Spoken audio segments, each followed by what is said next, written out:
I want to play a clip from Joy Reid. It talks about how young white men have been red-pilled into thinking that somehow their masculinity is being stripped away, how they're always angry and pissed off, how they need guns to feel like a real man. It's about 2 minutes, but it's really important. And then let's talk about it. So this is what we need to face. And as a country, if we don't start facing it and face that our problem is the right, not just the actual violence that they're doing, but the way that they're grooming young people to be violent, about what's happening to young white men. You must have a conversation with them. You must find out why they're so angry that they're picking up the guns you're letting them get, that you're making easy for them to get. And why are so many mass shootings happen? This is an actual serious conversation we need for our country. And this conversation cannot be done by Barack Obama. Y'all are not going to listen to him. It can't really be done by Bernie Sanders, although some of them listen to him. It can't be done by AOC. Jasmine Crockett can't do it. You on the right have to do it. And I don't know if there's a conservative who has the esteem of enough fellow conservatives to make that happen. Y'all ain't going to listen to Mitt Romney. But there's got to be somebody that you guys are willing to listen to say that it's enough is enough. Why are y'all so angry? You have the White House, you have both houses of Congress, you have a Supreme Court that is completely obedient to your president. They're willing to give him unlimited power. They're willing to say that he can take SEAL Team 6 and kill anybody he wants. They were willing to affirm that. They're willing to say that ICE can racially profile anybody they want. The United States Supreme Court has said you can racially profile Latinos based on their accent or the way they look. You guys have everything you want. You have legal racial profiling. You've ended DEI. You've ended affirmative action. You get all the best jobs, even if you're not qualified. You can be a Fox Weekend host and be the Defense Department's Secretary of Defense. You can be Kash Patel and be a podcaster who wants to go to Valhalla and run the FBI, as long as you're conservative. You have everything. Why are y'all so angry? What the fuck are you angry about?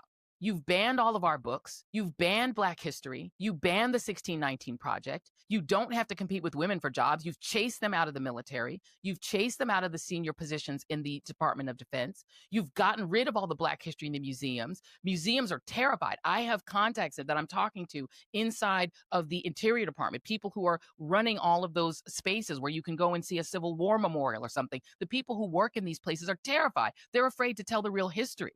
The people who are working for the federal government are afraid to say the word Black. You guys have canceled Black scholarships. You're damn near, I guess, ready to get rid of HBCUs. Donald Trump just recently said they're not going to fund any minority-serving institution. Y'all have gotten rid of that. You've gotten rid of help for Black kids to go to college. What more do you want? What are you so angry about? She's right. It's my demographic's fault. I'm going to say this for the young white men in this country. I can't speak for everybody as a monolith, but I'm going to tell you this. I want to give you a little self-reflection here. You call yourself Christians? What did Jesus do? Did he own the libs? Did he attack people? Did he insult people? Did he tear people down? He had dinner in his house with tax collectors and people that weren't good. When Peter cut off his ear, you know what he did? He put it back on and said, "He who lives by the sword shall die by the sword." When he passed away on the cross, you know what he said? "Forgive them, for they know not what they do." You claim to believe the Bible and God and Jesus. You always talk about it. King Solomon, the son of King David, said that you are to love thy neighbor, to love thy enemy, as if to heap hot coals on their head. You're supposed to love them with kindness. What is happening to you is you have been red-pilled by the right-wing political party in this country, that your version of America is being taken away. So I want to give you a 1-minute history lesson about this country because you think it's so great. Let's start with the Middle Passage.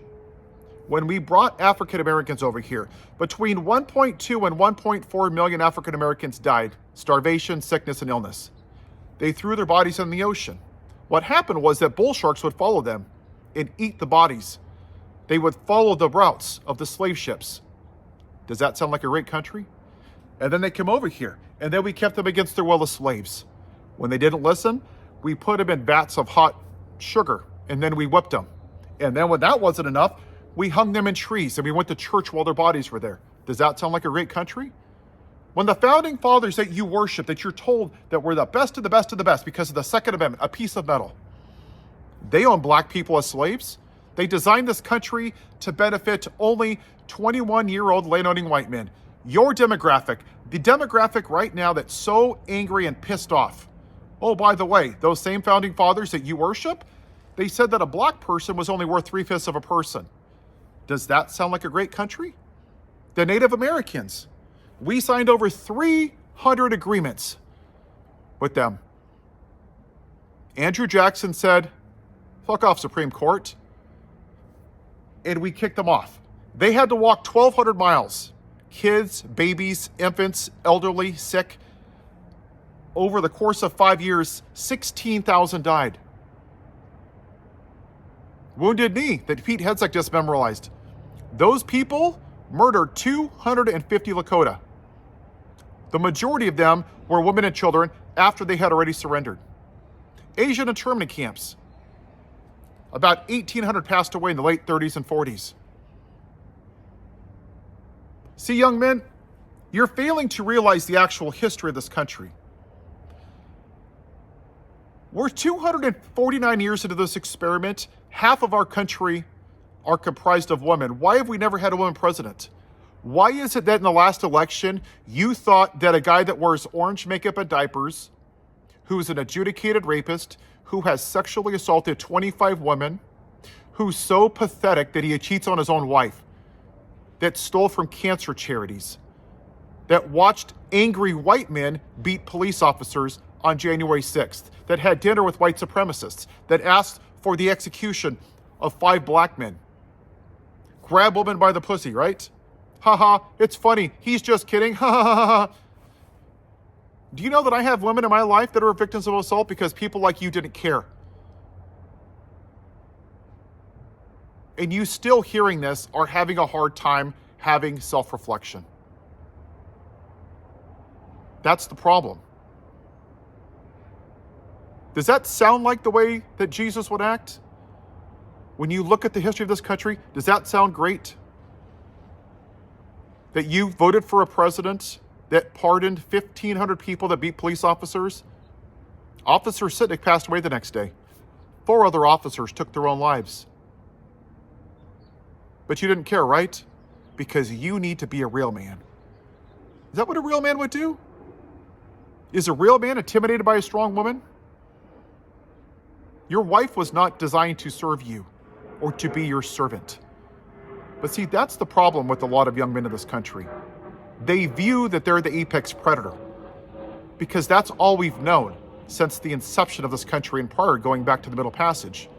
All the white man has done is been in charge because of what they look like, based on the color of their skin instead of the context of their character. And you just couldn't bring yourself to voting for the black woman. Didn't like her laugh? Was it the high heels? Was she too smart for you? You voted for the other guy who's a convicted felon. Does that sound masculine? See, that's toxic masculinity. It's masculinity without empathy or compassion or kindness. So it's time that you pulled your heads out of your asses and actually saw yourself in this country for what it is. It has been designed for white men, and you're angry and you're pissed off because you're told that your version of America is going away. You're blaming the immigrants. You're blaming the black people. You're blaming the brown people. You're blaming the Muslims, the trans people, the gay people, drag shows. Did you know that 98% of gun violence is men? The vast majority are white men. January 6th, white men. Not women, but women are too emotional. See, this is what critical thinking is. So it's a choice. You can continue down this path of unhealthy, toxic masculinity and beat your chest and eat raw steak and eggs and have a 6-pack and watch UFC and think and have a bunch of guns. But don't call yourself a person of faith and a Christian and a real man, because you're not. Real men have compassion. Real men don't vote for rapist presidents. Real men don't put people like Pete Hegseth in there, who had children outside of wedlock, who cheated on his wives and paid $50,000 for sexually assaulting women. Wormbrains, RFK, had so many affairs that his first wife took her own life. Did you know that, or do you care? No? How about the women that are the victims of Epstein Island? Are you upset about that? Literally, your party and you voted for a guy that was at Epstein Island with a bunch of other people. The Republican Party's covering it up. Do you care about their lives, or do you just need to be an alpha male? Young, angry, pissed off white men are why we're here. So this is what we call privilege. And just so you young white men understand, let me tell you what white privilege is.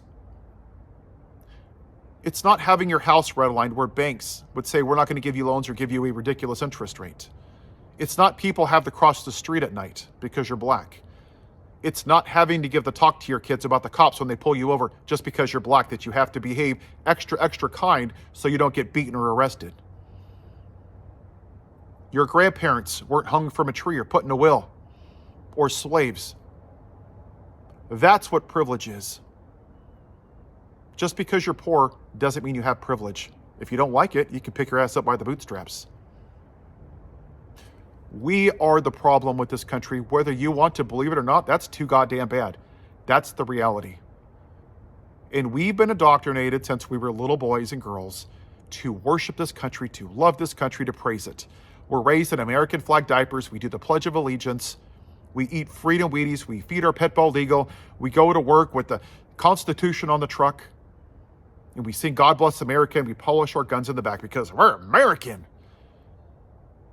But for once, the next time you do that and you look at that flag, I want you to think about this video and think that maybe that flag that you view as a symbol of freedom for everybody else that doesn't look like you and I is a symbol of oppression. Maybe then you'll have a different perspective on this country and what masculinity is, because I would argue that standing up, loving thy neighbor as thyself, that is what critical thinking is. And I'll leave you with this. For those of you that are crying over the racist podcaster, he joked about gay people being thrown out in buildings in Gaza and then joked about buildings not being there. He asked for Joe Biden to be executed. He said that black people were taking white jobs. He spoke about the great white replacement theory. Is that really the kind of man that you want to be? A bigot? A racist? A sexist? That man said, I want you, young white men, to vote for an adjudicated rapist president who cheats on his wife and sexually assaulted 25 women. That's not masculinity. That's being a scared little boy. It's time to man up and act like real men. It has nothing to do with your political ideology. I think both parties suck. I'm an independent. It has to do with being a man and not being so pissed off and angry. Think about that. Because you've been told your whole life that having emotions, seeking therapy, talking to people, crying, saying I love you is weakness. And what happens is you bottle it up inside and it overflows like a pot, like when it's boiling. And there's a point where it boils and the lid pops off. And that's when you turn to violence. You get angry. You want to punch people. You want to pull out guns and commit gun violence. You go to January 6th and threaten people and get in people's faces and punch them. I've never been in a fight. You know why? Because I don't give a damn. I don't need to prove my masculinity by punching somebody in the face. It's stupid. I punch him, he punches me, we lose our teeth, we get stitches, we both get a criminal record. How fucking stupid do you have to be? And what did I prove? We proved that we're both idiots. You don't think people call me names? Sure they do. I walk away because I don't give a damn. They're just words. That's toxic masculinity. Talk to somebody about it. Get with people that are healthy masculinity, that respect women. I have women in my life that were victims of assault. And for people like you that ignored it because you wanted to feel like some kind of alpha male, those women in this country have emotional scars that you dug up. And every time they hear his voice in the White House, it makes them afraid that people like you don't listen to women. It's time to man up and stop acting like a bunch of little whiny bitches.